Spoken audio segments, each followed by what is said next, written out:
ಆಗಿದ್ದಾರೆ. ಅವರು ಸಹ ನಮ್ಮ ಸಂಘದ ಸದಸ್ಯರಾಗಿ ಬಹಳ ಹೊತ್ತಿದ್ದಾರೆ.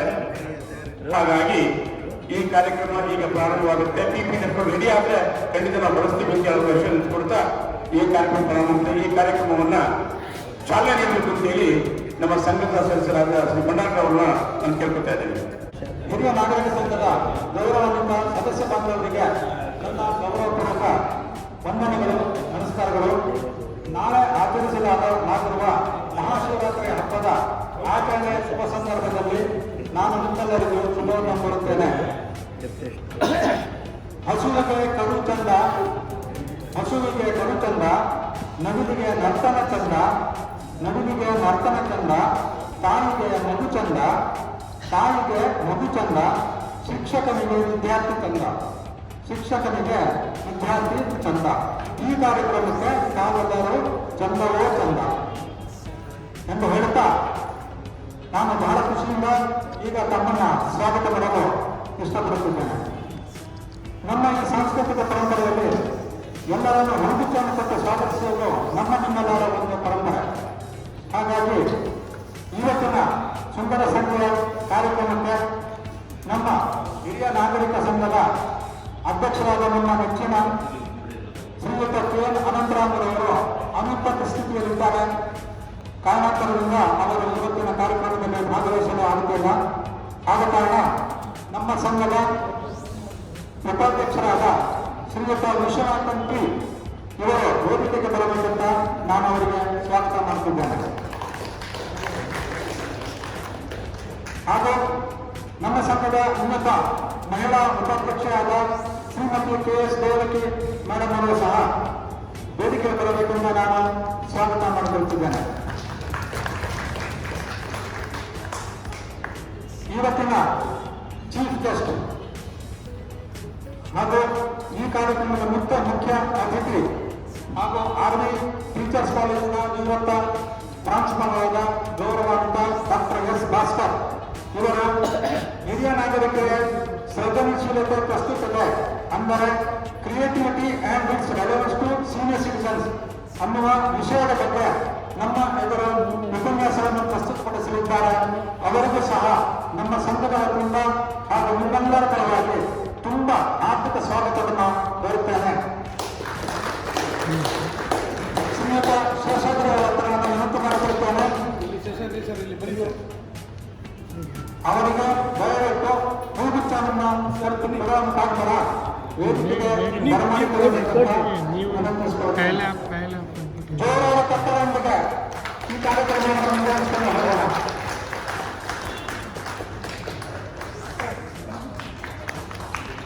ಹಾಗೂ ನಮ್ಮ ಹಿರಿಯ ನಾಗರಿಕ ಸಂಘದ ಎಲ್ಲ ಪದಾಧಿಕಾರಿಯವರಿಗೆ ಹಾಗೂ ಎಲ್ಲ ಗಣ್ಯ ಸದಸ್ಯರಿಗೆ ನಾನು ಪ್ರೀತಿಯಾಗಿ ಸ್ವಾಗತವನ್ನು ಬಯಸುತ್ತೇನೆ. ಈ ಸುಂದರ ಸಂಖ್ಯೆಯ ಒಂದು ಪುಟ್ಟ ಕಾರ್ಯಕ್ರಮಕ್ಕೆ ನಮ್ಮ ಸಂಘದ ಆಮಂತ್ರಣಕ್ಕೆ ನಮಿಸಿ ತಾವೆಲ್ಲ ಸದಸ್ಯರುಗಳು ಉಪಸ್ಥಿತರಿದ್ದೀರಿ. ನಿಮ್ಮೆಲ್ಲರಿಗೂ ನಾನು ನನ್ನ ಸಂಘದ ವತಿಯಿಂದ ಅತ್ಯಂತ ಗೌರವಪೂರ್ವಕ ಸ್ವಾಗತವನ್ನು ಸುಸ್ವಾಗತವನ್ನು ನೀಡುತ್ತೇನೆ. ತಮ್ಮೆಲ್ಲರನ್ನು ಸ್ವಾಗತಿಸುವ ಈ ಸೌಭಾಗ್ಯವನ್ನು ನನಗೆ ಕಲ್ಪಿಸಿಕೊಟ್ಟಂತಹ ನಮ್ಮ ಸಂಘದ ಎಲ್ಲ ಸದಸ್ಯರಿಗೆ ನಾನು ಅನಂತ ಅಭಿನಂದನೆಗಳನ್ನು ಹಾಗೂ ಧನ್ಯವಾದಗಳನ್ನು ಸಲ್ಲಿಸುತ್ತಾ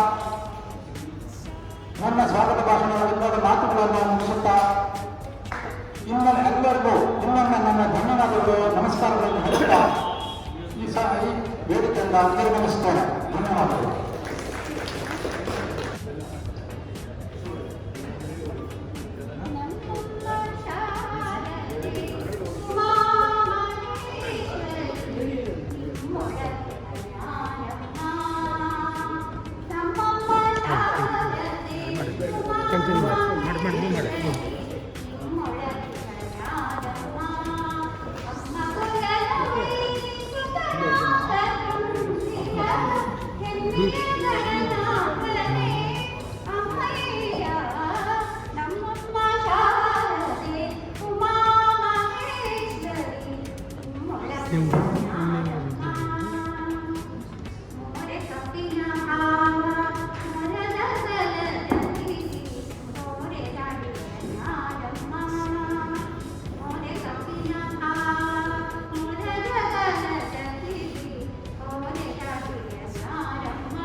ಡಾಕ್ಟರ್ DS ಭಾಸ್ಕರ್ ಅವರ ಪರಿಚಯ ಮಾಡಲಿಕ್ಕೆ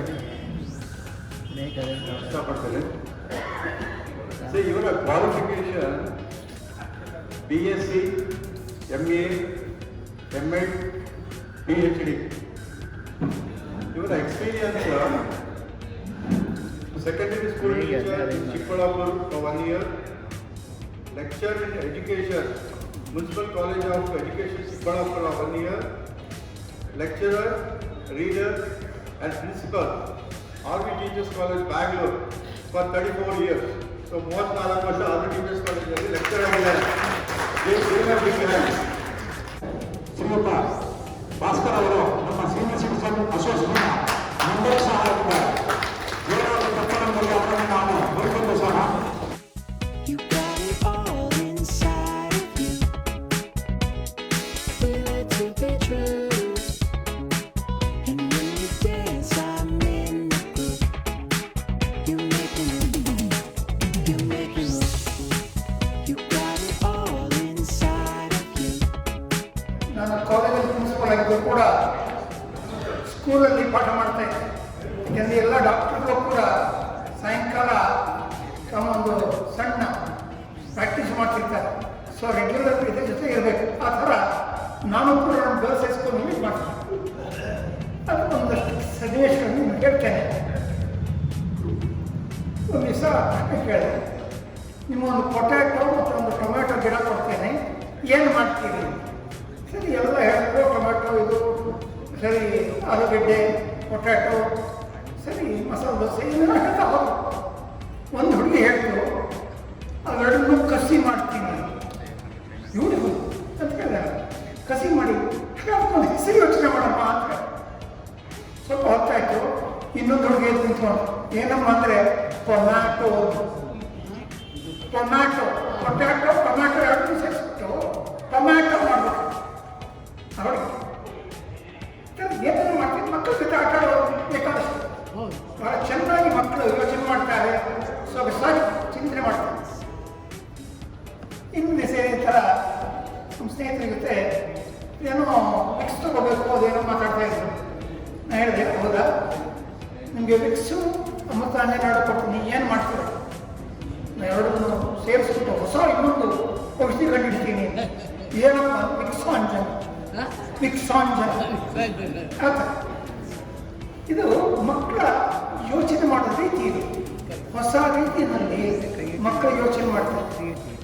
ಅದನ್ನು ನಾವು ನಮ್ಮ ಮನೆಗಳಲ್ಲಿ ಸಣ್ಣ ಮಕ್ಕಳು ಯಾರ್ಯಾರು ಮಾಡಿದಾಗ ಭಾಳ ಕೇರ್ಫುಲ್ ಆಗಿ ನಾವು ಅವರಿಗೆ ಅವಕಾಶವನ್ನು ಒದಗಿಸ್ಕೊಡ್ಬೇಕು. ಅವಕಾಶವನ್ನು ಒದಗಿಸ್ಕೊಟ್ರೆ ಭಾಳ ಚೆನ್ನಾಗ. ಮತ್ತು ಈ ಸೃಜನಶೀಲತೆ ಅನ್ನೋದು ಕ್ರಿಯೇಟಿವಿಟಿ. ಅಪರಾಧ ಕ್ಷಮಾಪಣ ಸ್ತೋತ್ರ ಕೇಳಿದ್ದೀರಿ. ಲಕ್ಷ್ಮೀ ಸ್ತೋಯ ತರಂಗವನ್ನು ವೆಚ್ಚಫಲ ವಿದ್ಯುತ್ ಚಲಂ ಜೀವಿತಂ ಅಂತ ಬರುತ್ತೆ. ತೋಯ ಅಂತಂದ್ರೆ ನೀವು, ತರಂಗ ಅಂದ್ರೆ ಬೇಸ್, ಭಂಗ ಅಂದ್ರೆ ಕಟ್ಟು ಮಾಡೋದು. ಅವಾಗ ಏನಾಗುತ್ತೆ? ವಿದ್ಯುತ್ ಚಲಂ ಜೀವಿತಂ. ವಿದ್ಯುತ್ ಚಲಂ ಅಂದರೆ ಕರೆಂಟ್ ಎಲೆಕ್ಟ್ರಿಸಿಟಿ ಇಸ್ ಪ್ರೊಡ್ಯೂಸ್ಡ್.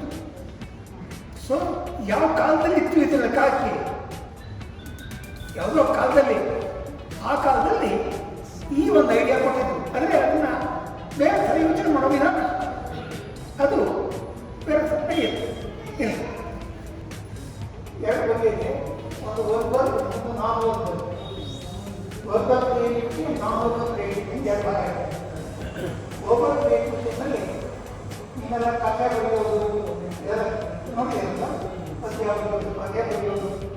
ಮತ್ತು ನೀವು ಮನೆ ಜಾಸ್ತಿ ಹಾಸಿದ್ರೆ ನೀವು ಹಾಸಿದ್ರೆ ಅದೇ ನಿಮ್ಮ ಸನ್ನಿವೇಶಕ್ಕೆ but you have to cut the job also. ಯಾರೋ ಅದರಿಂದ ಇಂಟರ್ನೆಟ್ ನೋಡ್ಕೊಂಡು ಹೇಳಿದ್ರೆ ಇಂಟರ್ನೆಟ್ ನೋಡ್ಕೊಂಡು ಹೋಗೋದ್ರಲ್ಲಿ ಹೇಳಿದ್ರೆ ನಿಮ್ಮ ಕ್ರಿಯೇಟಿವಿಟಿ ತೋರಿಸೋದು ಬೇಕು. So creativity, non verbal creativity, painting, sketching. ಮತ್ತು ಈ ಉದಾಹರಣೆಗೆ ಆ ಕ್ಲಾಸ್ ರೂಮಲ್ಲಿ ಮಕ್ಕಳು ಭಾಳ ಚೆನ್ನಾಗಿ ಹೊಸ ರೀತಿಯಲ್ಲಿ ಡೆಕೋರೇಟ್ ಮಾಡ್ಬೋದು. So it is ability to decorate in a normal way. ಹೊಸ ರೀತಿಯಲ್ಲಿ ಮಾಡ್ತಾರೆ. ಅದು ಹೊಸ ರೀತಿಯಲ್ಲಿ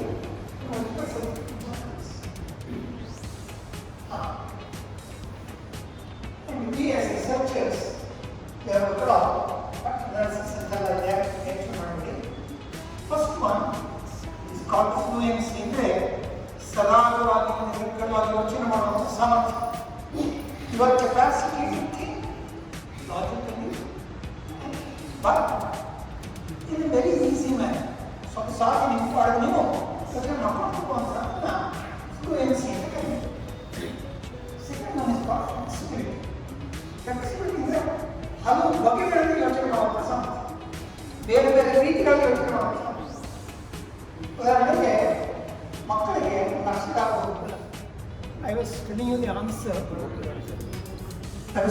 the answer because we the parents, teachers, examination, all and even the textbooks, all together have inspired and they have reduced.